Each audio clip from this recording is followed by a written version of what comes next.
Chapitre 4. En passant sous l'Odéon, le roman de Julius, exposé, frappa ses regards. C'était un livre à couverture jaune dont l'aspect seul eût fait bâiller Lafcadio tout autre jour. Il tâta son gousset et jeta un écu de 100 sous sur le comptoir. « Quel beau feu pour ce soir !» pensa-t-il, en emportant livres et monnaie. À la bibliothèque, un dictionnaire des contemporains retraçait en peu de mots la carrière amorphe de Julius, donnait les titres de ses ouvrages, les louait en termes convenus, propres à rebuter tout désir. « Pouah !» fit Lafcadio. Il allait refermer le dictionnaire quand 3 mots de l'article précédent entrevus le firent sursauter. Quelques lignes au-dessus de Julius de Baralioul, vicomte, dans la biographie de Juste Agénor, Lafcadio lisait « Ministre à Bucarest en 1873 ». Qu'avaient ces simples mots à faire ainsi battre son cœur? Lafcadio, à qui sa mère avait donné 5 oncles, n'avait jamais connu son père. Il acceptait de le tenir pour mort et s'était toujours abstenu de questionner à son sujet. Quant aux oncles, chacun de nationalités différentes et 3 d'entre eux dans la diplomatie, il s'était assez vite avisé qu'il n'avait avec lui d'autre parenté que celle qu'il plaisait à la belle Vanda de leur prêter. Or, Lafcadio venait de prendre 19 ans. Il était né à Bucarest en 1874, précisément à la fin de la seconde année où le comte de Baralioul y avait été retenu par ses fonctions. Mis en éveil par cette visite mystérieuse de Julius, comment n'aurait-il pas vu là plus qu'une fortuite coïncidence? Il fit un grand effort pour lire l'article Juste Agénor, mais les lignes tourbillonnaient devant ses yeux. Tout au moins comprit-il que le comte de Baralioul, père de Julius, était un homme considérable. Une joie insolente éclata dans son cœur, y menant un tel tapage qu'il pensa qu'on allait l'entendre au dehors. Mais non, ce vêtement de chair était décidément solide, imperméable. Il considéra sournoisement ses voisins, habitués de la salle de lecture, tous absorbés dans leur travail stupide. Il calculait. Né en 1821, le comte aurait 72 ans. Ma chissà si vive ancora. Il remit en place le dictionnaire et sortit. L'azur se dégageait de quelques nuages légers que bousculait une brise assez vive. « Importa di domesticare questo nuovo proposito », se dit Lafcadio, qui prisait par-dessus tout la libre disposition de soi-même. Et, désespérant de mettre au pas cette turbulente pensée, il résolut de la bannir pour un moment de sa cervelle. Il tira de sa poche le roman de Julius et fit un grand effort pour s'y distraire. Mais le livre était sans détour ni mystère, et rien n'était moins propre à lui permettre de s'échapper. C'est pourtant chez l'auteur de cela que demain je m'en vais jouer au secrétaire, se répétait-il malgré lui. Il acheta le journal à un kiosque et entra dans le Luxembourg. Les bancs étaient trempés. Il ouvrit le livre, s'assit dessus et déploya le journal pour lire les faits divers. Tout de suite, comme s'il avait su devoir les trouver là, ses yeux tombèrent sur ces lignes. La santé du comte Juste Agénor de Baralioul, qui, comme l'on sait, avait donné de graves inquiétudes ces derniers jours, semble devoir se remettre. Son état reste néanmoins encore précaire et ne lui permet de recevoir que quelques intimes. Lafcadio bondit de dessus le banc. En un instant, sa résolution fut prise. Oubliant le livre, il s'élança vers une papeterie de la rue Médicis où il se souvenait d'avoir vu, à la devanture, promettre des cartes de visite à la minute à 3 francs le 100. Il souriait en marchant, la hardiesse de son projet subit l'amusait, car il était en mal d'aventure. « Combien de temps pour me livrer un 100 de cartes ?» demanda-t-il au marchand. « Vous les aurez avant la nuit. Je paie double si vous les livrez dès 2 heures. » Le marchand feignit de consulter son livre de commande. « Pour vous obliger, oui, vous pourrez passer les prendre à 2 heures. »« À quel don ?» Alors, sur la feuille que lui tendit l'homme, sans trembler, sans rougir, mais le cœur un peu sursautant, il signa « Lafcadio de Baralioul ». « Ce faquin ne me prend pas au sérieux », se dit-il en partant, piqué de ne recevoir pas un salut plus profond du fournisseur. Puis, comme il passait devant la glace d'une devanture, « Il faut reconnaître que je n'ai guère l'air Baralioul.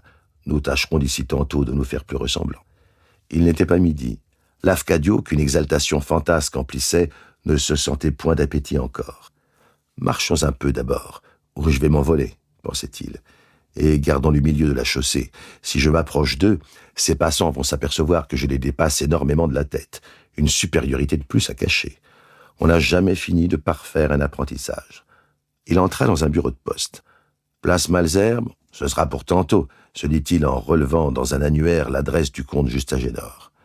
Mais qui m'empêche ce matin de pousser une reconnaissance jusqu'à la rue de Verneuil? C'était l'adresse inscrite sur la carte de Julius.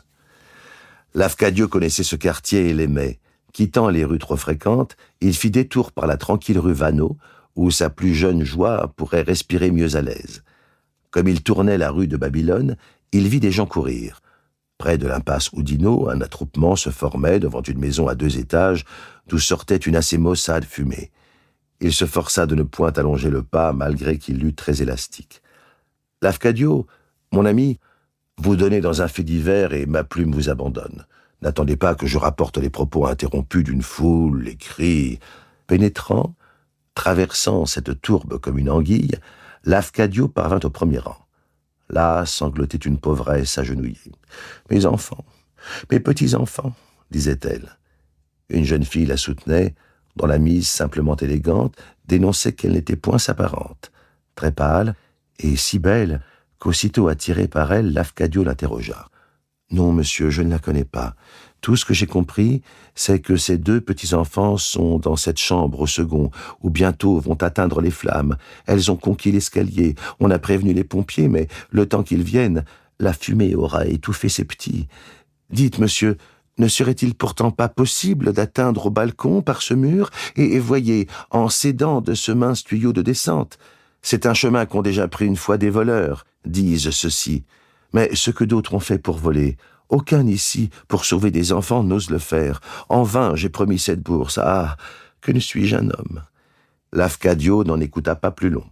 Posant sa canne et son chapeau au pied de la jeune fille, il s'élança. Pour agripper le sommet du mur, il n'eut recours à l'aide de personne. Une traction le rétablit. À présent, tout debout, il avançait sur cette crête, évitant les tessons qui la hérissaient par endroits. Mais l'ébahissement de la foule redoubla lorsque, saisissant le conduit vertical, on le vit s'élever à la force des bras, prenant à peine appui, de ci, de là, du bout des pieds au piton du support. Le voici qui touche au balcon, dont il empoigne d'une main la grille. La foule admire et ne tremble plus, car vraiment son aisance est parfaite. D'un coup d'épaule, il fait voler en éclats les carreaux, il disparaît dans la pièce. Moment d'attente et d'angoisse indicible. Puis on le voit reparaître, tenant un marmot pleurant dans ses bras.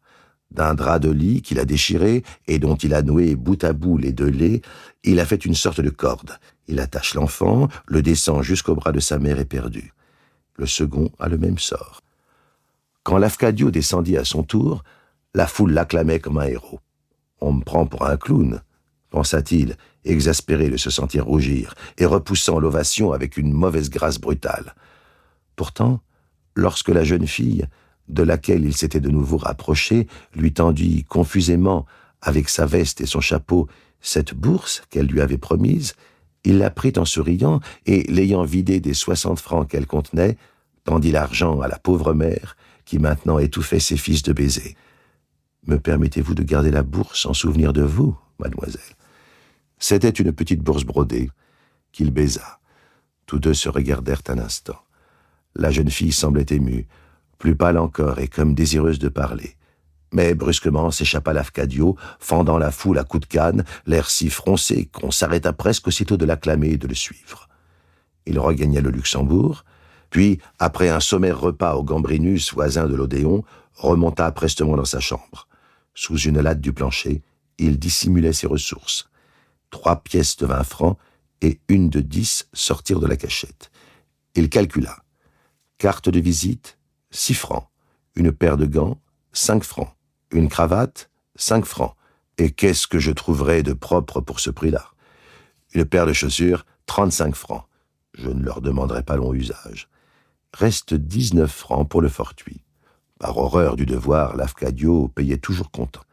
Il alla vers une armoire et sortit un complet de souples cheviotes sombres, de coupe parfaite, point fatigué. Le malheur, c'est que j'ai grandi depuis, se dit-il en se ressouvenant de la brillante époque non lointaine où le marquis de Gesvres, son dernier oncle, l'emmenait tout fringant chez ses fournisseurs. La malséance d'un vêtement était pour Lafcadio choquante autant que pour le calviniste un mensonge. Au plus pressé d'abord, mon oncle de Gesvres disait qu'on reconnaît l'homme aux chaussures. Et par égard pour les souliers qu'il allait essayer, il commença par changer de chaussettes.